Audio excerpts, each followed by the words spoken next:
결혼하자마자 10월드 탈출해버렸습니다. 과연 이게 제가 인정머리가 없고 이해심이 없는 건지, 어떤 환경에서 자라야 그딴 생각을 갖는 건지 싶네요. 결혼하면 한 가족이 된다고 입에 개거품을 물면서 지 가족인 신우만 가족이고 친정은 남이 되는 겁니까? 다시 생각해봐도 정말 화가 나네요. 저는 올해로 30대 초반의 여자입니다. 아버지는 사업을 하고 있었고 저는 어린 시절에 부족함 없이 잘 살았습니다. 그런데 IMF가 시작되면서 잘 나가던 아버지 사업이 망해버리게 되었고 집은 빚더미에 앉게 되었습니다. 아버지는 백방으로 빚을 갚기 위해 이 일, 저 일 다 하시면서 돈을 벌러 다니셨지만 도무지 그 상황을 타개할 좋은 방법이 보이지 않았습니다. 온 가족이 단칸방 이사 다니면서 전업주부였던 어머니도 시장에 나가 일을 할 정도로 열심히 노력했지만 도무지 방법이 없었습니다. 아버지의 사업이 잘 될 때는 친척들 친가회가 할 것 없이 다 아버지한테 어떻게 콩고물 좀 뜯어내려고 친하게 지내고는 했는데 막상 아버지가 꼬꾸라져 버리니 친척들은 언제 그랬냐는 듯 등 돌려 외면하더군요. 어머니 어릴 적 친구분이 예전에 미국에 건너가 이민 생활을 시작했는데 거기서 돈이나 벌어보지 않겠냐며 어머니를 초대했고 어머니는 어차피 미국에 가게 된 거 제 교육이라도 미국에서 시키고 싶다며 저를 데리고 미국으로 떠나셨지요. 아버지는 혼자 한국에 남아서 생활하시며 빚을 조금씩 갚아나가기로 했고요. 그렇게 저희 가족은 거의 10년을 넘게 이산가족 신세가 되어 살았습니다. 그래도 어떻게 잘 풀리게 되어 저는 미국에서 대학교를 졸업하게 되었고 어느덧 한국에 남아있던 빚도 다 정리가 되었습니다. 그렇게 저랑 어머니는 다시 한국으로 금이환영까지는 아니지만 다시 돌아오게 되었습니다. 이름만 들어도 알아주는 명문대 학력은 아니지만 그래도 배운 게 있다고 다행스럽게 취직도 금방 할 수 있었습니다. 그렇게 회사 생활하면서 한 사람을 알게 되었는데 그게 결혼까지 했던 남편이었습니다. 제가 한국에 돌아오게 되면서 사실 인맥이라고 할 만한 게 거의 없었습니다. 대학교 다닐 적에 유학생들이 몇 명 있기는 했지만 사실 미국에서 공부하면서도 생활비가 빠듯해서 저는 거의 어울리지 못했어요. 저는 아르바이트까지 병행하면서 해야 했었거든요. 그러다 보니 사실상 친구라고 부를 만한 사람들이 거의 없습니다. 어릴 적에 친하게 지내던 친구들이 있고 연락이 닿아서 몇 명은 만나서 오랜만에 인사도 하고 했지만 사실상 친구라고 부르기에는 너무 오랜 시간에 공백이 있어서 사실 제대로 친해질 기회도 없었습니다. 직장 동료들도 있기는 하지만 사실 직장 동료들하고는 어지간해서는 친구가 되기 힘들잖아요. 사회생활을 하다 알게 된 지인이라고 하는 게 더 가깝지. 마음에 있는 이야기 터놓고 할 만한 사람 하나 없었습니다. 오히려 서로 빈틈만 보여봐라 하면서 살쾡이 눈을 뜨고 어떻게 직장 내에서 밟고 올라가려는 분위기가 더 컸지요. 남편이 저보다 4살이 많았는데 남편한테는 4살 어린 신우가 있었습니다. 그러니까 저랑 동갑이지요. 남편과 연애하던 당시에 사실 친구가 없는 부분에 대해서는 넋두리를 한 적이 없습니다만 결혼 이야기가 오가면서 남편이 제 친구들을 한번 만나보고 싶다는 이야기를 한 적이 있었는데 그때 솔직히 제가 친구라고 부를 만한 사람은 없다고 이야기를 한 적이 있었거든요. 남편은 제 상황을 어느 정도 이해를 했던 것 같고 그냥 그렇게 넘어가나 했는데 하루는 저한테 신우 이야기를 꺼내면서 제가 신우랑 친해지면 참 좋겠다 하는 그런 이야기를 꺼내더라고요. 솔직히 남편 입장에서는 마음 써준다고 꺼낸 이야기라고 생각되겠지만 제 입장에서는 썩 좋은 제안은 아니었습니다. 당시에 진지하게는 아니지만 결혼 이야기도 어느 정도 나오고 있던 상황이었는데 앞으로 신우올케 사이가 될 수도 있는데 신우랑 친구처럼 지내자는 게 솔직히 제 귀에는 여간 불편하게 들릴 수밖에 없었지요. 물론 몇몇 사람들은 더러 신우와 친구처럼 정말 친하게 지내는 사람들도 있다고 들었지만 저는 부담스러운 마음이 더 컸습니다. 그래서 좋게 좋게 거절 아닌 거절을 하며 날짜를 차일피일 미루고 있었는데 남편은 그걸 제가 숫기가 없어서 그런다고 생각했는지 그냥 약속 장소에 저에게는 말도 없이 신우를 데리고 온 적이 있었습니다. 신우가 저랑 동갑이기는 한데 저랑은 정말 정반대라고 해도 과언이 아닐 정도로 잘 안 맞습니다. 신우는 외향적이고 겉보기에 화려하고 꾸미는 거 좋아하는데 저는 내성적이고 조용조용한 성격이거든요. 반대끼리 끌려서 친해지는 사람도 있다지만 신우 또한 솔직히 저랑 같은 생각을 하고 있다 느낄 정도로 저랑 친해지는 데에는 별로 관심도 없어 보였습니다. 말도 몇 마디 나누지 않았어요. 관심사도 전혀 다르고 멋내는 거 좋아하는 신우는 제가 멋내는 거에는 별로 관심이 없다는 걸 알고는 흥미가 떨어진 듯 그 다음부터는 말도 안 걸고 손톱만 다듬고 핸드폰 화면만 계속 보고 있었지요. 신우가 저를 무시한다고 한 행동이 아니라는 것도 알고 있고 잘못된 행동이라거나 기분이 나쁘다거나 하지도 않았어요. 오히려 잘 되었다 생각했지요.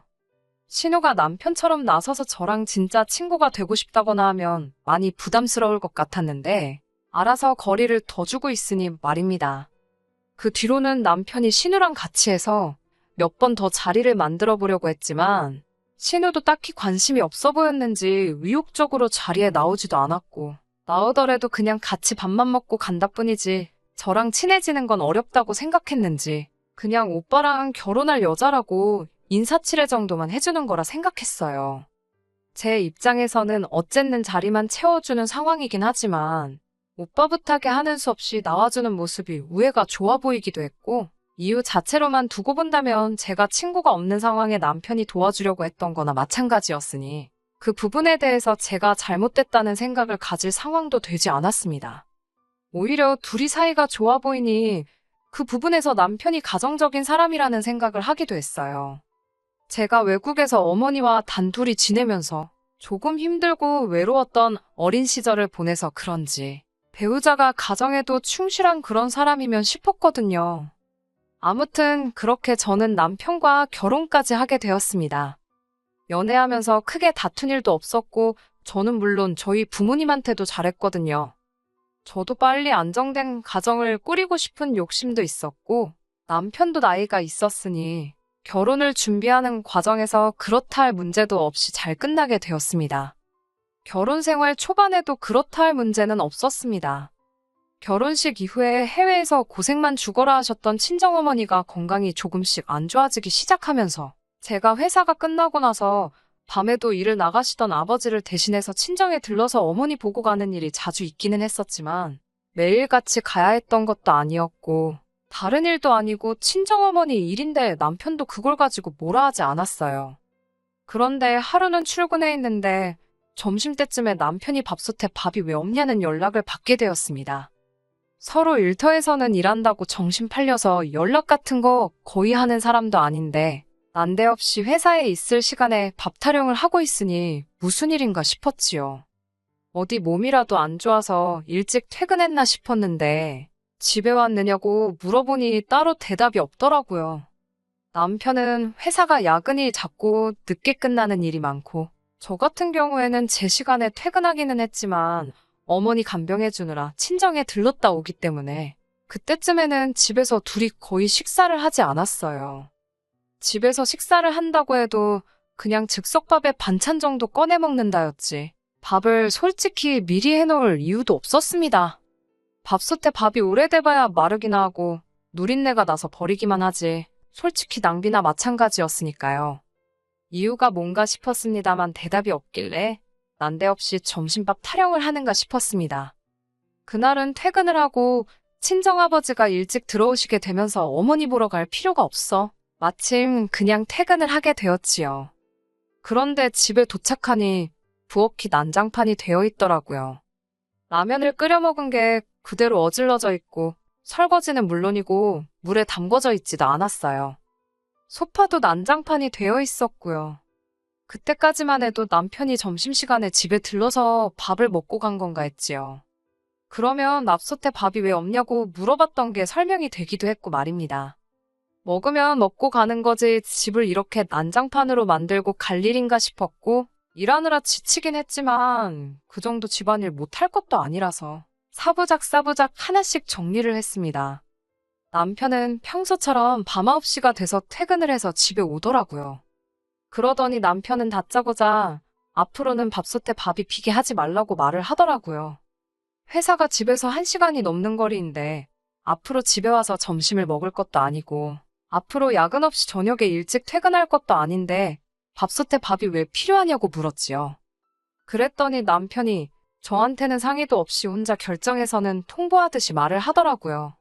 앞으로 신우가 점심때는 우리 집에 머물기로 했다는 겁니다. 난데없는 폭탄 선언에 그게 무슨 말이냐 물으니 신우가 직장을 구했는데 저녁에서 아침까지 일하는 직업이랍니다. 그리고 그 직장이 저희 집에서 아주 가깝다더라고요.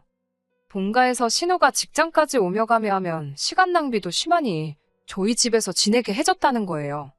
신우 상황은 알겠는데 그걸 왜 나한테 한마디도 상의 없이 결정하냐 했더니 가족 일인데다가 사정이 딱한데 그걸 제 허락까지 받아야 하는 일이냐고 되묻더군요. 저는 외동이라서 우애라는 걸 모른다고 이 정도는 오빠로서 당연히 해줄 수 있는 일이랍니다. 오빠로서 해줄 수 있는 일인 건 알겠는데 내 의사는 중요하지 않느냐 물으니 자기 결정이 곧 제 결정이나 마찬가지 아니겠냐 하더군요. 부부는 일심동체라는 말도 못 들어봤냐며 오히려 큰 소리를 떵떵 치는데 어이가 없더라고요. 그러면서 저에게 말하기를 어차피 우리 출근하고 나면 빈집이 아니겠냐 하는 겁니다. 사람이 있는데 지내는 것도 아니고 집에 아무도 없는 시간에 신우가 지친 몸 이끌고 퇴근해서 푹 쉬다가 출근 전에 밥 한 끼 먹고 우리 퇴근하기 전에 신우는 다시 일하러 나가는 건데 마주칠 일도 없는데 문제될 게 있느냐고 하더군요. 자기가 신우가 이 집에서 더 편하게 지내자고 방 한 개를 따로 내주자는 것도 아니고 신우도 방 한 칸 차지해서 이 집이 내 집인 것 마냥 지내겠다는 것도 아닌데 그 정도도 이해를 못 해주느냐며 저한테 실망했다고? 아주 입에서 거품을 줄줄 흘리면서 신우 편을 드는 겁니다. 암만 신우가 집에 아무도 없는 시간에 머문다고 해도 제 물건도 있고 귀중품도 있고 한데 집안에 자유롭게 들락날락 하는 건 상상조차 가지 않고 거부감부터 들더라고요. 그러다가 문득 제가 퇴근하고 돌아왔을 때 갑자기 집이 어질러져 있고 라면 먹은 거 치워놓지도 않고 간 게 생각나서 혹시 그러면 오늘부터 신우가 머물게 된 거냐고 물었더니 그렇답니다. 그러니까 낮에 저에게 전화해서 밥솥에 왜 밥이 없냐고 물은 게 궁금해서 물어본 게 아니라 저한테 싫은 소리를 한 거였지요. 지 동생이 출근하기 전에 푹 쉬다가 밥도 먹고 나가야 하는데 제가 감히 신우가 먹을 밥도 준비를 안 해놓고 있었으니 그게 기분이 나빴다는 겁니다. 집에 아무도 없는데 어떻게 들어온 거냐 했더니 이미 남편이 신우한테 현관문 비밀번호까지 다 알려준 상황이었던 거예요. 100번 양보해서 신우가 저희 집에서 출퇴근하는 걸 허락해준다고 해도 제가 신우가 먹을 밥까지 준비해줘야 하고 신우가 어질러 놓은 부엌이며 방이며 제가 치우라는 소리잖아요. 그랬더니 저보고 이기적이라면서 너무 너 혼자만 생각하는 거 아니냐고 하는 겁니다. 다른 사람도 아니고 자기 동생이 이제 가족이 된 신우가 지친 몸 이끌고 쉬다 간 흔적인데 제가 좋은 마음으로 치워줄 수 있냐고 하는데 그 시간이면 저도 일하고 퇴근한 시간인데 저는 뭐 띵가띵가 놀다가 퇴근한다고 생각하는 건지 원. 도대체 신우가 무슨 일을 하길래 그것도 20대 후반의 여자가 강남 근처에서 저녁에 출근해서 아침이 밝아 남들 출근할 시간에 퇴근을 하는지는 모르겠지만 얼마나 힘든 일을 하길래 내가 신우가 퍼질러져 있던 뒷자리까지 치워놓고 살아야 되냐고 했어요. 그럴 생각은 추호도 없다고 했습니다. 그리고 만에 하나 신우 밥을 당신이 챙겨주고 신우가 어질러 놓은 뒷정리도 당신이 해준다고 해도 나는 신우가 나 없는 시간에 우리 집에 머무는 거 원치 않는다고 했습니다. 집이 비어있는 시간에는 비어있게 그냥 두라고. 신우가 우리 집에 머물면서 월세로 한 달에 억만금을 준다고 해도 아닌 건 아닌 거라고 딱 잘라서 거절을 했지요. 좀처럼 의견이 좁혀지지를 않으니 남편은 이제 아예 대놓고 어깃장을 부리기 시작했습니다. 한 대를 거슬러서 시어머니 이야기를 꺼내더라고요. 자기 어렸을 때는 작은아버지며 고모며 다 자기 집에 같이 살면서 시어머니가 친가 친척들 뒷바라지를 싹 다 해줬다고요. 시어머니가 아버지 형제자매들 너나 할 것 없이 뒷바라지를 해줬는데 저는 왜 못하는 거냐 한 소리 하더군요. 시대가 어느 땐데 그런 소리를 하느냐고. 씨알도 안 먹히는 소리 할 거면 그냥 들어가서 잠이나 자라고 했습니다. 자기 어머니가 했으니까 저도 당연히 해야 된다는 말도 안 되는 생각이 어디서 나왔는지 싶더라니까요. 하다 하다 안 되니 남편이 저보고 너무 배은망덕하다고까지 하더군요. 신우 때문에 제가 배은망덕 소리까지 듣게 될 줄은 상상도 못했습니다. 결혼도 반반 결혼을 했고 지금도 맞벌이를 하고 있는데 내가 도대체 무슨 은혜를 누구한테 입었길래 배은망덕하다 하는 거냐 했더니 제가 친구 없다고 질질 짤 때 신우가 발벗고 나서서 제 친구가 되어주려고 도와주려고 하지 않았느냐 하더군요. 입은 비뚤어져도 말은 바로 하라고 제가 친구가 없다고 질질 짠 적도 없을 뿐더러 신우랑 친구가 되고 싶다고 도와달라고 한 적도 없었습니다. 신우랑 친하게 지내라는 건 순전히 자기 욕심이었고 다 이러기 위해서 친구가 되라고 했던 거 아니냐 하니 아무 말도 못하더군요. 정작 친정어머니 아프신데 솔직히 남편이 가서 간병을 할 것도 아니고 그렇게 하길 바란 적도 없지만 서운한 점은 있었습니다. 좀 괜찮아지셨냐 같은 말 물어본 적 한 번도 없고 위중한 상황은 아니지만 그래도 한두 번 정도는 쉬는 날에 찾아뵐 수 있는 것 아니겠어요? 시댁에는 엄마 밥이 그립다고 밥 먹으러 가자고 그렇게 쉽게 말하면서 친정어머니 아픈 동안에는 처가에 한 번 가자고 말한 적 없는 사람이 남편입니다. 그런데 거기다 대고 지금 가족의 돌이 운운하면서 신우가 우리 집 들어와서 지내는 건 되네요 어쩌네 하고 있으니 더 할 말이 없더라고요. 그래서 남편한테 그러면 신우가 쉬게 해줄 테니 나도 친정어머니 우리 집에 모시겠다 했습니다. 가족 좋은 게 뭐냐고 친정어머니 몸 불편하시니? 신우가 집에 같이 머물면서 우리 엄마 간병도 해주고 우리 엄마도 집에서 가만히 있으면 심심하실 테니 신우 점심때 되면 밥 챙겨주고 하면 얼마나 좋겠냐고요. 그렇게 하게 해주면 신우가 우리 집에 점심 내내 있던 아예 방 한 칸 차지해서 눌러앉던 저는 아무 말도 안 하겠다고 했습니다. 그게 당신이 말하는 가족 좋은 거 아니겠냐고. 이러면 나도 불만 없고 당신도 불만 없으니 좋은 거 아니겠냐고 했지요. 그러니 저한테 네가 할 일을 왜 신우한테 시키려 하느냐 하면서 그렇게는 못하겠다 하는 겁니다. 애초에 신우 집에 들어오게 한다고 할 때부터 알아봤어요. 남편은 저랑 상의할 생각 없었고 일방적으로 통보를 했을 때부터 신우랑은 이미 같이 지내는 거 말고는 다른 걸 생각조차 해본 적 없다는 걸요. 내로남불이라고 자기 가족은 편의를 위해서 우리 집에 머무는 게 당연한 건데 내 가족은 몸이 안 좋은데도 우리 집에 머무는 건 말도 안 된다는 식으로 나오니 이걸 가지고 더 언쟁을 해야 할 필요가 있나 싶더군요. 그나마 다행스러운 게 있다면 미국에서 살면서 주변 사람들이 성격 차이로 이혼하고 갈라서는 걸 많이 봐서 저도 연애는 길게 했지만 같이 살아보기 전까진 모른다는 생각에 혼인신고를 안 했다는 거예요. 그래서 그냥 갈라서자고 했습니다. 솔직히 제가 받은 느낌은 여동생이랑은 결혼을 하면 안 되니까 여동생하고 같이 살아도 아무 말도 안 할 것 같은 사람 찾아서 가짜로 결혼한 걸로밖에 안 보인다고 말해줬어요. 안타깝다고 사촌이라도 됐으면 다른 나라 가서 결혼이라도 할 수 있을 텐데 니들은 전 세계 어디를 가도 결혼은 못할 거라고. 그러니 다음에 결혼할 사람은 신우랑 네 관계 이해해줄 수 있는 사람 찾아서 결혼하라고 했습니다. 나는 내 가족만 소중하고 배우자 가족은 거들떠도 안 보는 그런 짐승만도 못한 이중인격자하고는 인생을 같이 할 생각 없다고요. 그나마 이제서라도 도망쳐 나올 수 있었던 게 다행이라고 생각해요. 솔직히 남편이 신우와 그런 사이라고는 생각하지는 않습니다. 하지만 가족이라는 이유로 오빠라는 이유라고 해서 첫째로서의 책임감을 느끼는 것에 대해 문제는 없다고 생각하지만 그 책임감을 배우자인 저도 똑같이 감내하게 만들게 해서는 안 된다고 생각해요.